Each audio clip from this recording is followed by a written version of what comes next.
බිමල් රත්නායක මන්ත්‍රීතුමා.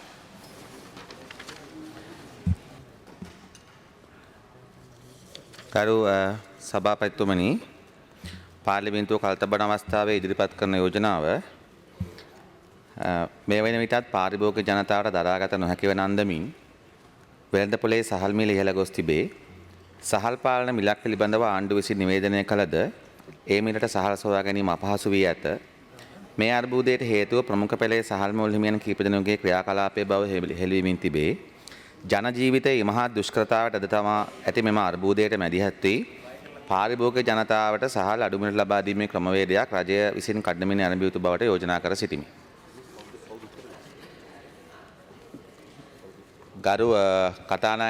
ගරු සභාපතිතුමනි, මා දැනගන්න කැමති මේ ප්‍රශ්නයට කවුද උත්තර දෙන්නේ කියලා.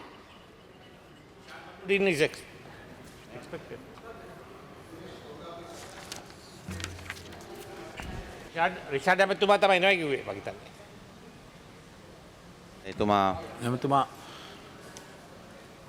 එතුමා විවාදයට අහුම්කම් දෙන්නේ නැතුව කොහොමද ගරු සභාපතිතුමනි උත්තර දෙන්නේ? හතරයි අයි ඩිබේට් එකක් නැහැ. හාලුත් නැහැ, ඇමතිත් නැහැ. සභානායකතුමනි, රිෂාඩ් are you replying? ඔතුමා කතාව පටන් ගන්න. ඔතුමා පටන් ගන්න. he might come. ගරු සභාපතිතුමනි, මේ කාරණය පිළිබඳව රටේ විශාල සාකච්ඡාවක් ලක් කළා තිබෙන මෙම සහල් අර්බුදය පිළිබඳව මෙම යෝජනාව ඉදිරිපත් කරන ලැබුවේ ඔබතුමා දන්නවා මේ ප්‍රශ්නය දැන් මාසයකට වැඩි කාලයක් තිස්සේ රටේ සුවිශාල ජනතාවක් පීඩා විඳින ප්‍රශ්නයක්. මොකද ඔබතුමා දන්නවා ගරු සභාපතිතුමනි, අපේ රටේ මේ මිනිසුන්ගේ ආහාරවලදී සහල් කියලා කියන්නේ ඔවුන්ගේ ප්‍රධානතම වැඩි පිරිසගේ ප්‍රධානතම ආහාරය බත්. ඒකට විකල්පයක් නැහැ. දැන් මේ රටේ දැන් ජනතාව කවුරු හරි කෙනෙක් මාළු තමන්ගේ ආහාරයට එකතු කර ගන්නව නම් කෙලවල්ලු මිල වැඩි නම් ගරු සභාපතිතුමනි බලයන්ට මාරු බලය කන්න පුළුවන්. බලයොන්ගේ මිල වැඩි නම් ඊට වඩා අඩු අපි හුරුල්ලෝ කියලා මාළුවෙක් ඉන්නේ. ඒගොල්ලන්ව කන්න පුළුවන්. ඊටත් වඩා අමාරු නම් කොරලි වගේ මාළුවෙක් කන්න පුළුවන්. උනන් නොකා උනත් ඉන්න පුළුවන්. නමුත් ගරු සභාපතිතුමනි, ඔබතුමා දන්නවා හාල් වලට විකල්පයක් නැහැ. හාල් කිලෝ එකක් රුපියල් 250ක් වුණත් ජනතාව බත්ම තමයි කන්නේ. දැන් ඔබතුමා දන්නවා මාතර හම්බන්තොට පැත්තේ අපේ ගලපත්ති මන්ත්‍රීතුමා නියෝජනය කරන පැත්තේ ඒගොල්ලෝ කන්නේ රතු හාල් විතරයි. එහෙනම් අපේ රටේ ජනතාව අවුරුදු දහස් ගාණක් තිස්සේ මේ හාල් එක්ක මේකත් එක්ක කෙලින්ම සම්බන්ධයි. ඒ නිසා මේ රට පාලනය කරන ජනාධිපතිවරුන්ගේ අගමැතිවරුන්ගේ ඇමතිවරුන්ගේ පළවෙනි රස්සාව තමයි ඔය වෙන කැබිනට් පත්‍රිකා, අන්තර්ජාතික සමුළු, ජිනීවා, ඩාවෝස් ඕවාට වඩා එක තමයි මිනිසුන්ට කන්න පුළුවන් ගානට බත් දෙන එක. ඒක තමයි පරම වගකීම. දැන් තමුන්නාසලා අතහැරලා තියෙන්නේ අන්න ඒක. මොකද ජනතාවට විකල්පයක් නැහැ. මිනිස්සු කීය කිව්වත් හාල් තමයි කන්නේ. මිනිස්සු පාන් වලට මාරු වෙන්නේ නැහැ, මඤ්ඤොක්ක කන්නේ නැහැ. ක්‍රෝටන් කොළ කොහොමත් හාල් වලට කොහොමත් ආදේශයක් නෙමෙයි. ක්‍රෝටන් සහ මේ තව මොනවාද කොළ జాතියක් කියලා තිබුණා. දැන් මේක සිද්ධ වෙලා තිබෙන ගරු සභාපතිතුමනි, ඔබතුමා දන්නවා අපේ රටේ පාලකයන්ගේ අසමත්කමින් සහ වීමෝල් ජාවාරම්කරුවන්ගේ මේ දෙකේම හේතුවක් නිසා. ඔබතුමා දන්නවා මේ රටේ ගොවි ජනතාව වී වගා කරලා ඊටාම විශාල වී අස්වැන්නක් රජයේ ගබඩාවල තිබුණා. ඒතරේ රජයේ ගබඩාවල වී තිබියදී ඒ වී ඊට පස්සේ ගබඩා හිස් කරන්න ඕන කියලා වික්කා. විකුණලා ඉවර වෙලා ඊට පස්සේ මේ නියඟයක් එනවා කියලා පහුගිය දවස්වල විශාල සාකච්ඡාවක් උතර අතර නියඟෙකුත් තියෙනවා. දැන් ඒ නිසා තමයි දැන් මේ ඒකත් එක්ක පදනම් කරගෙන තමයි සහල් වෙළඳ පොලේ සහල් මිල රුපියල් 100ට 90ට විවිධ ඉලක්කම් වලට ගිහිල්ලා තියෙන්නේ. එතකොට දැන් ඔබතුමා දන්නවා ගරු සභාපතිතුමනි, මේ සහල් වෙළඳ පොලේ මේ මිල ඉහළ යාම ගත්තොත් ඒක කිසිම ඇත්ත හේතුවක් මත සිද්ධ වෙච්ච දෙයක් නෙමෙයි. ඒ කියන්නේ ලංකාවේ වීහිඟයක් තිබිලා සහල් මිල ඉහළ යනව නෙමෙයි. ඒකට හේතුව තමයි දැන් මේ නියඟය කියන එක ආවේ දෙසැම්බර් මාසේ. නැත්නම් නොවැම්බර් මාසේ අග. ඒතර නොවැම්බර් මාසේ දෙසැම්බර් මාසේ ලංකාවේ වී වගා කරනවා මිසක් ගොයන් කපන්නේ නැහැ. වී අස්සන්න මේ එන්නේ නැහැ. මිනිස්සු ගොයන් වගා කරන කාලේ තමයි නොවැම්බර් සහ දෙසැම්බර් මාසේ වියලි කලාපේ වර්ෂාවත් එක්ක. එතකොට ඒ මාස් කන්නේ කියලා කියන එකේ එතකොට ඒ වගා කරලා නොවැම්බර් දෙසැම්බර් වල ඒ ගොයන් කැපෙන්නේ සාමාන්‍යයෙන් පෙබරවාරි අග මාර්තු අප්‍රේල් වල. ඒකත් එක්ක තමයි ඔන්න මාර්තු අප්‍රේල් වගේ ඉඳලා තමයි වී නැවත වෙළඳපොළට එන්නේ. ඒ නිසා දැන් පසුගිය මහ කන්නේ දැන් මීට කලින් මහ කන්නේ ගත්තොත් ලංකාවේ වී අස්වැන්න සාමාන්‍ය හොඳ මට්ටමක තිබුණා. යල කන්නය අසාර්ථක වුණේ නැහැ. විශාල සාර්ථක භාවයක් කොහොමත් යල කන්නේ නැහැ. අසාර්ථක වුණේ.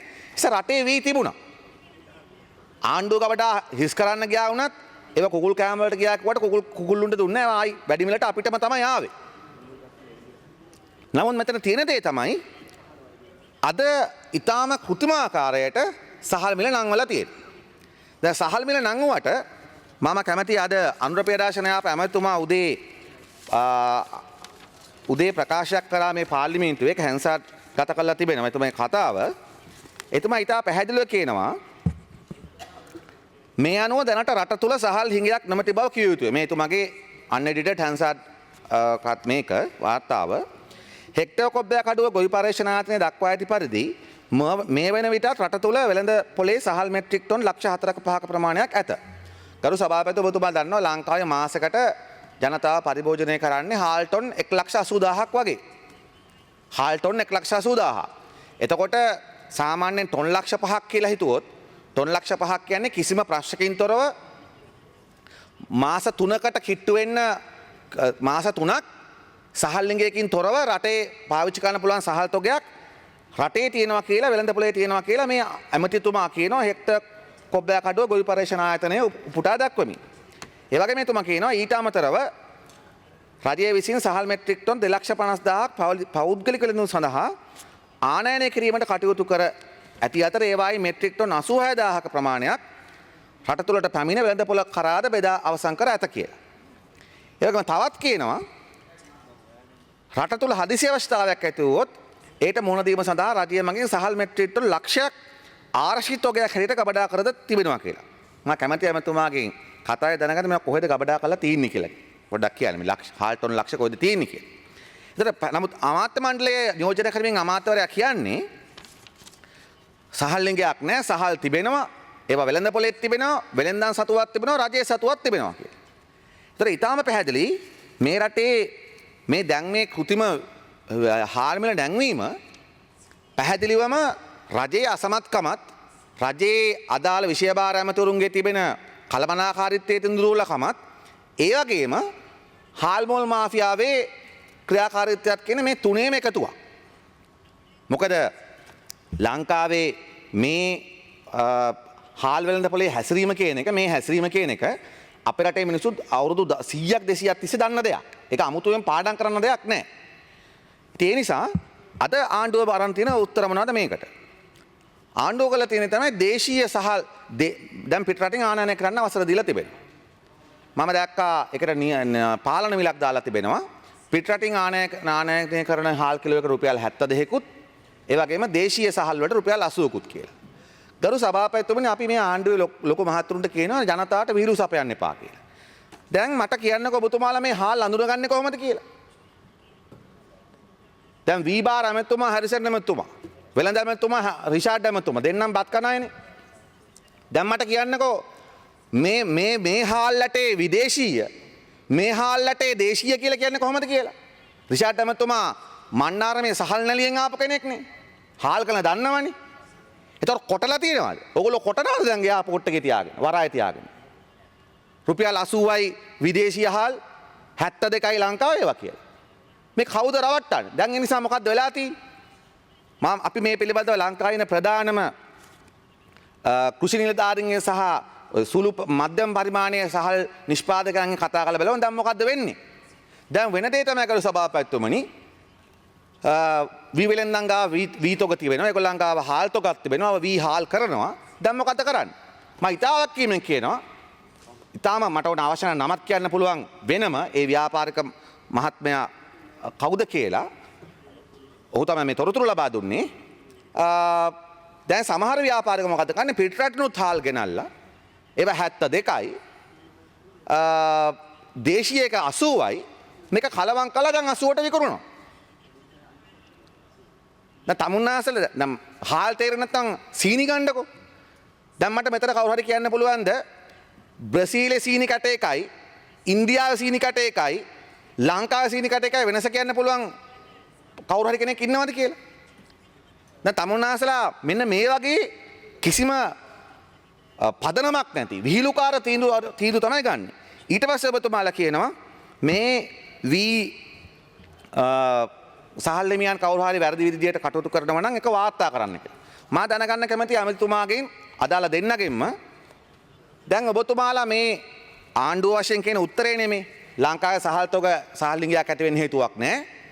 සහල් තියෙනවා මම දැක්ක ඇමතිතුමා කියනවා ඒ පාරිභෝගික අධිකාරියකට පැමිණිලි කරන්න කියලා එහෙම කරනවා. මම දැනගන්න කැමතියි දැන් පාරිභෝගික අධිකාරියෙන් හරි අදාළ අමාත්‍යාංශයෙන් හරි මේ වැටලීම් කොච්චර කළා තියෙනවද?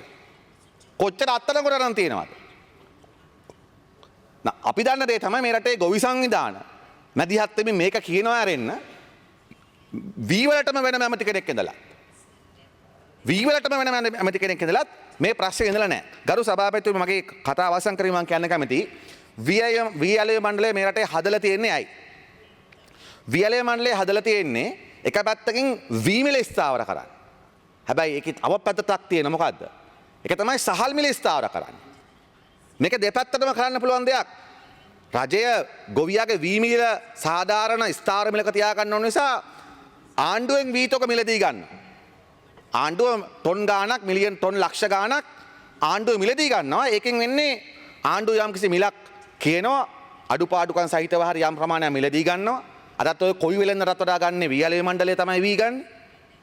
වෙන්නේ ඒවා අත යටින් ආයි වෙලෙන්දන්ට විකුණන එකෙන් තමයි මේ වීඇලේ මණ්ඩලයෙන් බලාපොරොත්තු අරමුණු ඉටු කරගන්න බැරිලා තියෙන්නේ. නමුත් වී මිලදී ගත්තම වී මාකට් එකේ මිල යම්කිසි ස්ථාර භාවයක් වෙනවා. මොකද ලොකුම ගණුම්කරු ආණ්ඩුව මිලක් ගහනවා. ඒ නිසා ගොවිය පොලිමේ ඉඳලා හරි ආණ්ඩුවට වී දෙනවා. නිසා ලොකු මුදලායිලා වී මිල 25යි 30යි කියද්දී ආණ්ඩුව 40යි කොම මිනිස්සු දවස් 3-4 පොලිමේ ඉඳලා හරි විකුණනවා මේක. හැබැයි ඒක අනිත් පැත්තක් තිබෙනවා. දැන් ආණ්ඩුව වීතක මිලදී ගන්නේ අයයි. අපිටම දැන් සාමාන්‍යයෙන් මේක අපි දන්න සත්‍යයක් ලංකාවේ නොවැම්බර් දෙසැම්බර් මාසවල සාමාන්‍යයෙන් හාල් මිල වැඩි වෙනවා කිය. ඒක දන්න සත්‍යයක්. ඒක මේ රොකට් සයන්ස් එකක් හරි පාඩම් කරන්න ඕන දෙයක් හරි නෙමෙයි.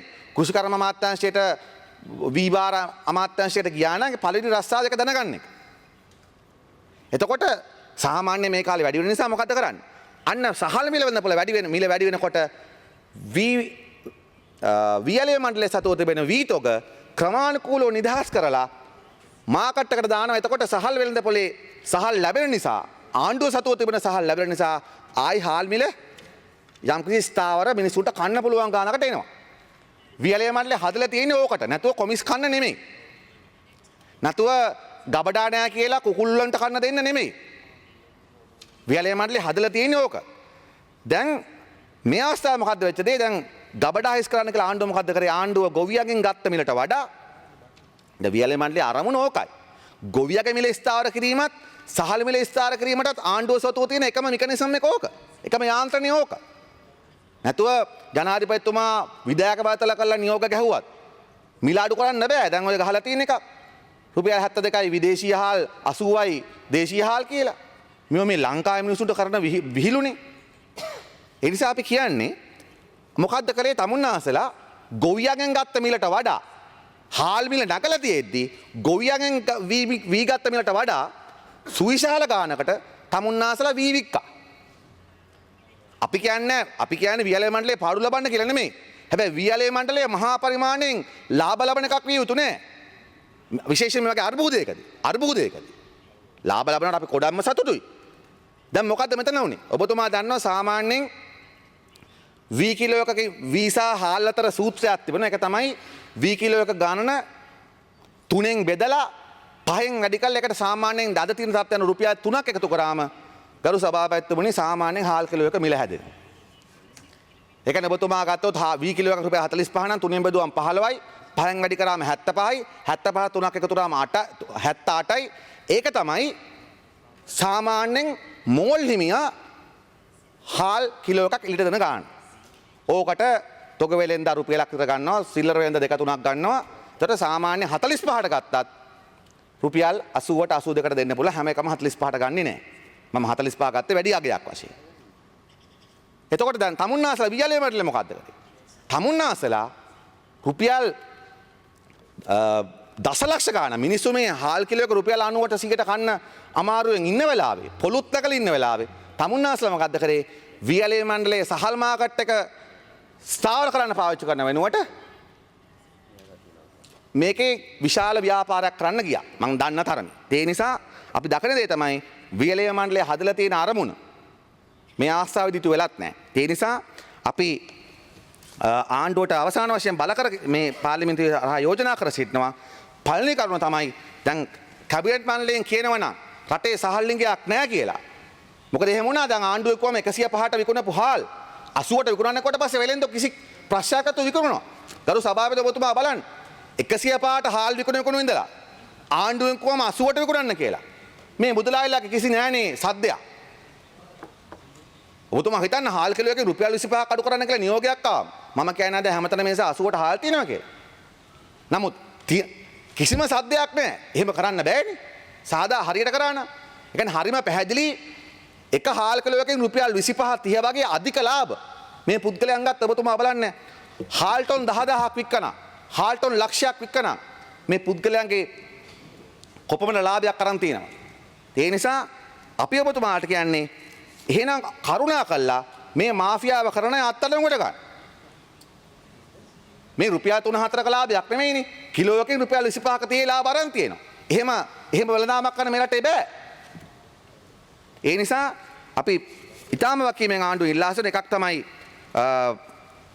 විදේශීය සහල් සහ දේශීය සහල් කියලා මේ නම් කොටලා මිල කොටලා විකුණන්න තමුන්නාසලාගේ යෝජනා වගේ විහිළු යෝජනා කරන්නේ නැතුව එකක් සහල් මිල වෙළඳ පොලේ තවත් අඩු කරලා මිනිසුන්ට කන්න පුළුවන් ගානට ප්‍රායෝගිකව පත් කරන්න කියන එකත් ඒ වගේම තමුන්නාසලා මිනිසුන්ට කියන්නේ නැතුව මේ මාෆියාව මේ එක්කෙනෙක් දෙන්නෙක් අරගෙන පෙන්නන්න අත්අඩංගුවට ඒ දෙක තුන්වෙනි එක තමයි අපි රජයට සහ රටේ බල කර කියා සිටිනවා මේ සම්පූර්ණ අවුල ඇති වෙලා තිබෙන ඇත්තටම ආණ්ඩුවේ තියෙන අකාර්යක්ෂමතාවයත් විශේෂයෙන්ම මේ අමාත්‍යාංශවල තියෙන දුර්වල පරිපාලනත් නිසා තමයි අද මේ රටේ ජනතාවට මේ ගානට හාල් කන්න වෙලා තියෙන කියන එක යෝජනා කරමින් මගේ කතාව අවසන් කරනවා. බොහොම ස්තුතියි.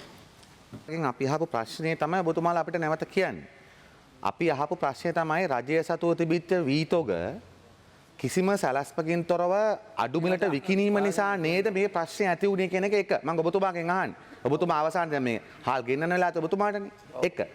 දෙක තමයි අපි කුඩා මෝල් හිමියන්ට අඹරන්න කිව්වට ඒ අඹරලා නැවත සතොසෙන් හරි වීයලේ දිසාපති උදේ අරගෙන නැවත සතොස් අඩු ගන්න සතොස් හරහා බෙදන්න ඕන. මෙතුමා කළා තියෙන්නේ වීයල කුඩා මෝල් හිමියන්ට දීලා අඹරලා විකුණ ගන්න කියලා. මේ තේරෙන්නේ නැති කට්ටිය මේගොල්ලෝ.